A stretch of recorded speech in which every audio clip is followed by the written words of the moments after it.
Oh, there goes that white flash again. Right, so just getting this ready for correcting, because we are going to be talking today about what you can see on screen, and that's basing. And this isn't some sort of like definitive guide to how to do it. This is just some information about how I do it. So I don't know how anyone else ever does it, to be honest. So I use, well, I've bought some Steel Legion Drab in this current Citadel set, but I've still got some of the old Graveyard Earth. So I think the Steel Legion Drab has replaced that. And with the basing, or I should say, not basing, but edging, yeah? The edge part. To me, it's very important that these get painted, because it adds an extra dimension to the model, and it gives, obviously brown's a good colour because it's the colour of choice for like showing your model off on a pedestal, as it were. So I put it on neat. Oh, and of course it's a good contrast to the ground that I use as well, which is grey.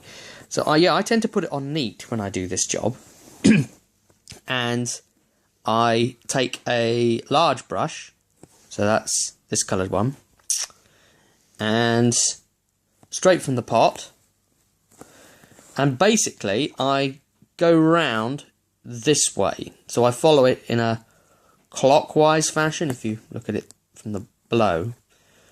Neat on, I haven't got any on the brush here, but you know, you get the idea.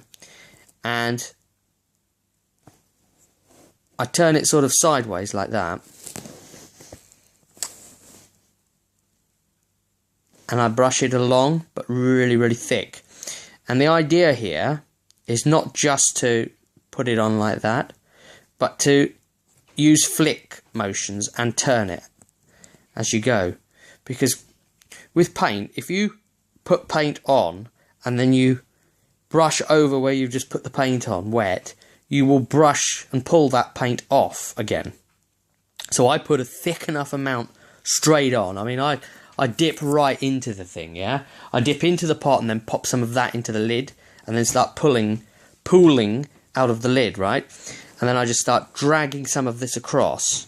So I make one good big heave of the brown on, and then I go about halfway along from where I dragged and grab just the top layer and just sort of hook that along, and just keep hooking along the top layer, which basically will, there's enough paint there to leave the bottom layer on there as a thick coat, and move that top layer around. And what that will do is, as that moves, that creates a smooth lock between the sections, so you don't get patchy areas.